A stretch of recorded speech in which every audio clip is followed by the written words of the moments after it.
காடு மேடெல்லாம் அந்த ஊரை கண்டுபிடி. ஏன்னா அவர் 1987 வரலாறு. ஆனால் தமிழ்நாடு பூரா முழுக்க நாங்கள் அலைஞ்சு அந்த மாதிரி வில்லேஜையும் அந்த மாதிரி ரோடுகளையும் அந்த மாதிரி கண்டுபிடிச்சி ஆட்களை பூரா கண்டுபிடினா அது நின்றுச்சு. என்ன காரணம் கேட்டால் அப்பா அம்மையை சண்டை போட்டாங்க, படம் நின்று போச்சு. இப்போ அப்பா அம்மையை சேர்ந்துட்டாங்க, படம் இருக்கிற ஆள் இல்லை. என்ன பண்ணுறது? எல்லாருக்கும் வணக்கம். ராஜகுமார் அப்படி தான் கொஞ்சம் உணர்ச்சிப்பட்டு தான் பேசுவார். ஏன்னா அவருக்கான அந்த சூழல் அப்படி. அவர் எங்கேயோ ஒரு இடத்துல ஒரு படத்தை எடுத்துகிட்டு அந்த படத்துக்கு ஆட்கள் வரல, கூட்டம் இல்லை, படத்தை தூக்கிட்டாங்க. முதல் நாளே நிறைய இடத்துல தூக்கிட்டாங்க. 2வது நாள் சில இடங்கள் மட்டும் ஓடுது, அதுவும் இன்றைக்கி எடுத்துருவாங்கன்ற காலகட்டத்தில் எனக்கு திடீர்னு அந்த படத்தை பற்றின செய்தி ரோஹிணி மேடம் சொல்கிறாங்க, சார் இப்படி ஒரு படம் பார்த்தேன், ரொம்ப நல்லா இருந்துச்சு, நீங்கள் அவசியம் பார்க்கணும் அப்படின்னு. அவங்க இவ்வளோ சொல்ல மாட்டாங்களே அப்படின்னு சொல்லி சரி போட சொல்லுங்கள் பார்ப்போம்னு கேஷுவலாக போய் இந்த தேவி ஸ்ரீதேவி தேட்டரில் பார்க்குற அந்த படத்தை பார்த்துட்டு கொஞ்சம் நேரம் ஒன்றுமே புரியல. இப்படி ஒரு பையன் ஒரு கேமராவை தூக்கிக்கிட்டு ஒரு கிராமத்துக்குள்ளே போய் இருக்கிற சின்ன பிள்ளை, ஆயா, பாட்டி, சித்தப்பா, பெரியப்பா எல்லாம் நடிக்க வச்சு, ஆனால் சொல்லியிருக்கிற கருத்து வந்து அவ்வளோ ஸ்ட்ராங்கான கருத்து. நம்ம மடமையை கொளுத்தக்கூடிய, நம்மளோட உணர்ச்சிகளை பயன்படுத்திக்கிட்டு வியாபாரம் பண்ணுறவங்களோட பொய்யை தோல்விச்சு காட்டுற ஒரு படம். ஆனால் அது ரொம்ப நேர்த்தியாக ஒருத்தர் எடுத்துருந்தன்றப்போ சும்மாவே நம்ம ஒரு நல்ல படம் பார்த்தோம்னா தூங்க மாட்டோம். உடனே பதிவு போடுறது என்ன, அதை பற்றி பேசுகிறது என்ன, அதை கிடைக்கிற மேடையிலலாம் பேசுகிறது என்னன்னு சொல்லும் பொழுது இது எனக்கு ரொம்ப நெருக்கமான ஒரு படமாக என்னுடைய தாட்ஸாக இருந்தது. என்னுடைய கிராமத்து மக்களை நான் அதுக்குள்ளே பார்த்தேன். என்னோடய கிராமமும் என்னோடய மக்களும் உள்ளுக்குள்ளே இருக்கும்போது என்னால் அதை விட்டு விடுபட்டு வெளியே போக முடியாமல் சரி அந்த படத்தை என்ன பண்ணலாம் அப்படின்றப்ப நல்லா இருக்க இது ஏன் ஓடலைன்னு கூப்பிட்டு பேசும்போது அவர் இப்படி சொல்லும்பொழுது அதை அந்த நேரத்தில் என்னை யாரும் நிறைய பேர் தூக்கி சுமந்துருக்காங்கல்ல, அப்போ நான் எனக்கு கிடைக்கிற வாய்ப்பப்போ நான் ஒருத்தனை தூக்கி சுமக்கணும்ல, அதான தர்மம். அந்த இடத்துல நான் சங்கர் ராஜகுமாரை தூக்கிக்கிட்டேன் தோள் மேலே. அப்புறம் எல்லா இயக்குநர்களையும் கூப்பிட்டு அந்த படத்தை பாருங்கன்னு சொன்னோன்னே இப்போ சங்கர் ராஜகுமார் கூப்பிடும்போது யாருன்னு தெரியல, வர முடியல அப்படின்றப்போ இப்போ நான் கூப்பிட்டோன்னா அதுக்கு ஒரு அடையாளம் கிடைக்குது. எல்லா இயக்குநர்களும் வர்றாங்க. கிட்டத்தட்ட 52 பேர் இன்றைக்கி படம் பார்க்குறாங்க இயக்குநர்கள். அன்றைக்கி லோகேஷ் கனகராஜ் படம் பார்த்தது மாதிரி அன்றைக்கி போனேன் லோகேஷோட டிசி பார்க்கறதுக்கு. எல்லா இயக்குநரும் இங்கே இருந்தாங்க. எனக்கு இதே மாதிரி ஒரு காட்சி ஏற்கனவே அரங்கேறி இருக்கேன் வெங்காயத்தில், அப்படி தான் தோணுச்சு. அத்தனை இயக்குனர் இருந்தாங்க. அப்போ அந்த வெற்றி இருக்கும்போது நம்ம கூப்பிட்டா எல்லாமே நடக்கும். அதை அன்றைக்கி நான் பார்த்தேன். அதை இப்போவும் அது நடந்துச்சு, அன்றைக்கி அது நடந்துச்சு. அப்போ எல்லா டைரக்டரும் பார்த்துட்டு எல்லோரும் வெயிட் பண்ணி இந்த படத்துக்கு ஒரு படம் பார்த்தா சில டைரக்டர்லாம் சொல்லாமல் கொள்ளாமல் பின்வழியாக ஓடி போயிடுவோம் படம் நல்லா இல்லைன்னா. ஆனால் அத்தனை பேரும் நின்று அந்த திரைப்படத்தை வேல்யூ பண்ணி நின்று பேசினாங்க. அந்த 52 டைரக்டர்ஸ் பார்த்ததும் அதை பூரா கட் பண்ணி ஒவ்வொரு டைரக்டரோட கருத்துக்களையும் வீடியோவாக மாற்றி அவரோட படத்தை இடையில் இணைச்சி அதை கொண்டு போய் சன் டிவியில் போட்டு காட்டினேன். சார் இப்படி இவ்வளோ டைரக்டர் சொல்லியிருக்காங்கன்னா ரொம்ப நல்ல படமாக தான் சார் இருக்கும் அப்படின்னு சொல்லிட்டு முதல்ல 5 ரூபாய்க்கு வாங்காத அந்த படத்தை 52 லட்ச ரூபாய்க்கு விற்றோம்.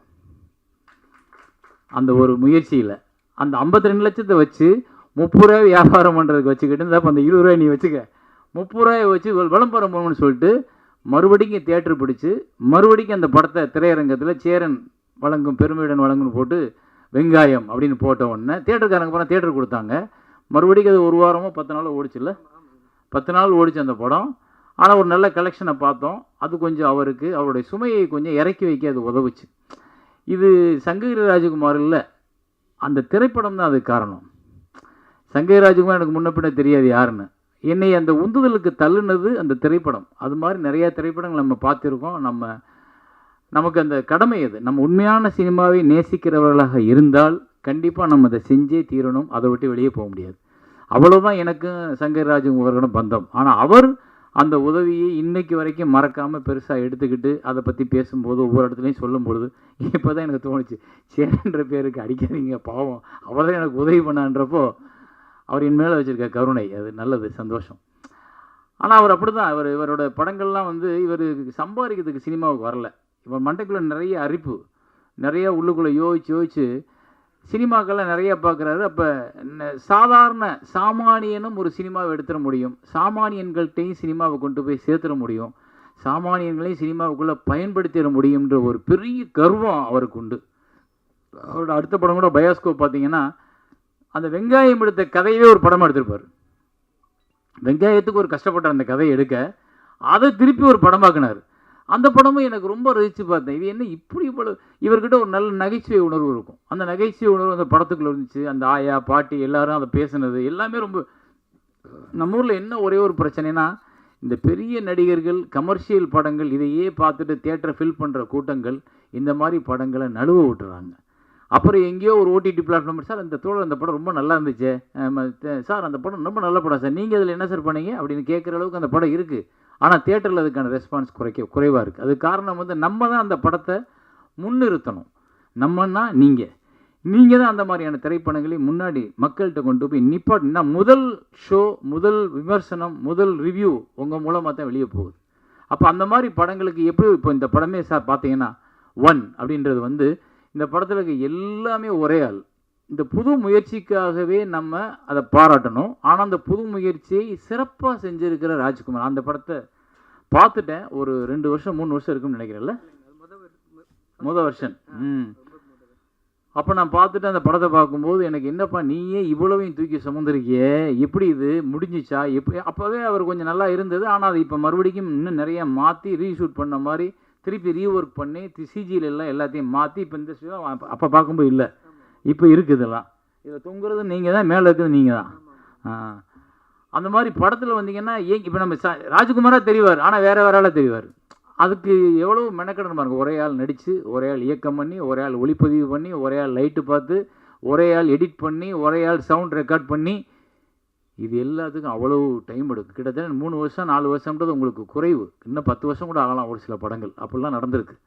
ஸோ இந்த உழைப்பு உங்களை அடையாளப்படுத்தும். அப்புறம் இன்னொரு படம் இவர் ஒன்று பண்ணி வச்சுருக்காரு, இன்னும் ரிலீஸ் பண்ணலன்னு நினைக்கிறேன். அந்த காட்டுக்குள்ளே எடுத்த படம் என்ன படத்து பேர்?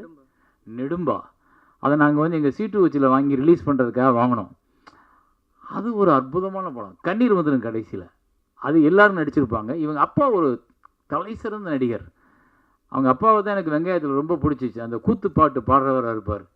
அந்த நடு ரோட்டில் மகளுக்காக பிச்சை எடுத்து ரோட்டில் நின்று பாடுவார். அந்த வேஷம் வந்து எக்ஸ்ட்ரானரி.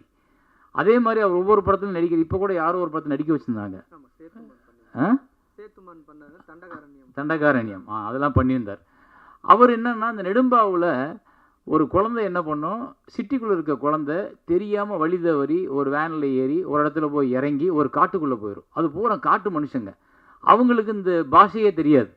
ஆனால் அந்த மனிதர்கள்ட்ட ஒரு குழந்தை மாட்டிக்கிறோம். அந்த குழந்தை மேலே ஒரு அன்பு வச்சுருவாங்க அந்த காட்டுவாசிகள்.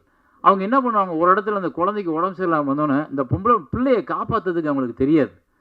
அந்த பிள்ளையை எப்படியாவது காப்பாற்றணும்ட்டு நகரத்தையே விரும்பாத காட்டுவாசி 4 பேர் 2 பேர் அந்த குழந்தையை தூக்கிக்கிட்டு நகரத்துக்குள்ளே வருவாங்க. பயங்கரமாக இருக்குது அந்த ஹாஸ்பிட்டலுக்குள்ளே போகிற சீனெல்லாம்.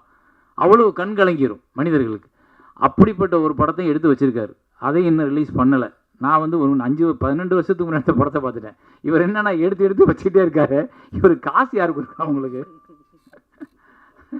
ஏன்னா வெங்காயத்துக்கு வாங்கின கடனை இன்னும் அடைச்சி முடிக்கல. நீ அந்த ஆள் 2 பேரை கேட்டால் நாங்கள் கூட 2 படம் எடுத்துருவோம். அப்படி அவ்வளோ நெடும்பா ரொம்ப நல்ல படம் சார். அந்த படத்தை பார்த்துருக்கீங்க. நான் அதுக்கப்புறம் கூட நிறைய அந்த காட்டுவாசி படம் வச்சு அப்போ நான் எனக்கு உடனே நெடும்பா தான் ஞாபகம் வந்துச்சு. ஆனால் அதில் இன்னும் இதை விட சிறப்பாக ராஜ்குமார் எடுத்திருப்பார்ல. எவ்வளோ பட்ஜெட்னு அவர்கிட்ட கேட்டால், ஆனால் அது ஒரு 60 ஒரு 70 ரூபா வந்துச்சுண்ணே அப்படிம்பாரு. எது 60 ரூபாய்க்குள்ள படத்தை முடிச்சிட்டியா? என்னையா சொல்கிற? நமக்கெல்லாம் கஷ்டமாக இருக்கு. நமக்கெல்லாம் முடியலை. 10 ரூபா வேணும், 12 ரூபா வேணும், 8 ரூபா வேணும், கோடியில். ஆனால் இவருக்கு 60 ரூபா லட்சத்தில் போதுமானது ஒரு படம் எடுக்கிறதுக்கு. அப்போ அப்படிப்பட்ட ஒரு சிறப்பான படங்களை நம்ம தமிழ் சினிமா எடுக்க முடியும். அப்படிப்பட்ட இயக்குனர்கள், அப்படிப்பட்ட எழுத்தாளர்கள் நிறைய இருக்காங்க. ஆனால் அவங்கள தவிர்த்துட்டு நம்ம எல்லாரும் 50 கோடி 100 கோடி 200 கோடி 15 கோடி அதுக்கு மேலே தான் படம் இருக்கிறத நம்ம பார்க்குறோம், எழுதுகிறோம், ரசிக்கிறோம், கைத்தட்டுறோம். அதுதான் கல்லாப்பெட்டி நிரப்புது. ஆனால் நம்மளோட அடையாளங்களாக இன்னும் நிற்பது நல்ல திரைப்படங்களாக இருக்கக்கூடிய இயக்குனர்கள், எழுத்தாளர்கள் எழுதின அந்த திரைப்படங்கள் தான் உங்களுக்கு நல்ல பேர் சொல்கிற படங்களாக இருக்கக்கூடியது. அந்த பேர் சொல்கிற படங்களோட வரிசையில் தான் தம்பி ராஜ்குமாரோட படங்கள் கண்டிப்பாக இருக்குது. இன்றைக்கி அவர் சரியாக அங்கீகரிக்கப்படவில்லை என்றாலும் ஒரு 10-15 வருஷம் கழித்து அவருடைய புகழை இந்த சினிமா கொண்டாடும், கண்டிப்பாக கொண்டாடும். அவருக்கான உரிய அங்கீகாரம் கண்டிப்பாக கிடைக்கும். ஏன்னா இப்படி ஒரு முயற்சியை சினிமாவுக்காக திரும்ப திரும்ப திரும்ப ஒருத்தர் எடுத்துக்கிட்டே இருந்தான்னா அவனை ஒரு நாள் சினிமா கொண்டாடியே தீரும். அது வேறு வழியே இல்லை. நம்ம அப்படி நிறைய பேரை பார்த்துருக்கோம். நிறைய பேருக்கு அந்த லைஃப் கிடைச்சிருக்கு. அதே மாதிரி அவருக்கும் கிடைக்கணும், அவர் ஜெயிக்கணும்.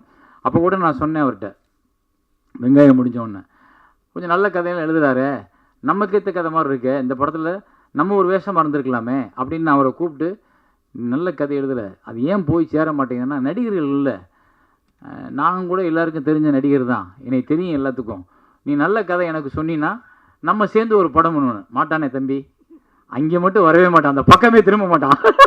ஏன்னா அவன் படத்தை கெடுக்கிறதுக்கு அவன் தயாராக இல்லை.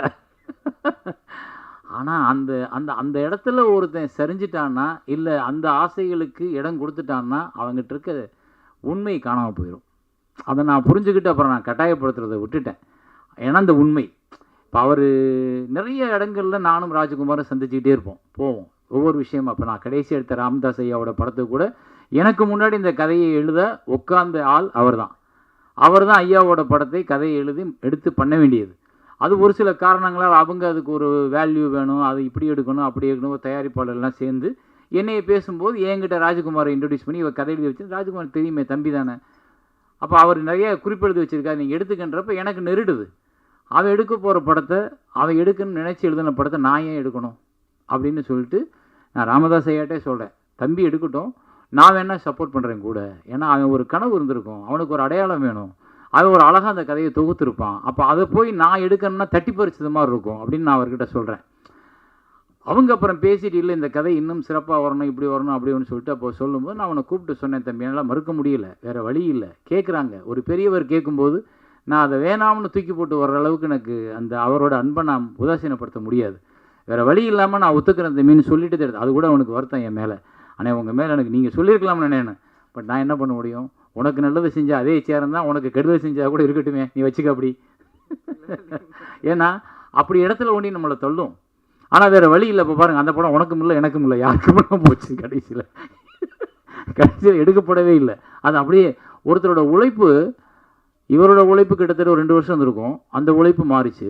என்னோட உழைப்பு கிட்டத்தட்ட 1.5 வருஷம் இருந்திருக்கும். கிட்டத்தட்ட நாங்கள் வந்து ஒரு 15 பேர் அதுக்காக டீம் எல்லாம் போய் இடம் பார்த்து லொக்கேஷன் பார்த்து எங்கெங்கேயோ அலைஞ்சு காடு மேடெல்லாம் அந்த ஊரை கண்டுபிடி. ஏன்னா அவர் 1987 வரலாறு, 87லேருந்து நடந்த விஷயத்தை பூரா பதிவு பண்ணி இப்போ போனால் எல்லா இடத்துலையும் 2026 87ஓட ஊரை வில்லேஜ் எங்கேயே தேடுறது. ஆனால் தமிழ்நாடு பூரா முழுக்க நாங்கள் அலைஞ்சு அந்த மாதிரி வில்லேஜையும் அந்த மாதிரி ரோடுகளையும் அந்த மாதிரி கண்டுபிடிச்சி ஆட்களை பூரா கண்டுபிடினா, அப்போ உள்ள ஆட்களோட தோற்றமே வேறு, இப்போ நீங்கள் இந்த மாதிரி ஆளே இல்லை, முகமே இல்லை, மாறி இருக்குது.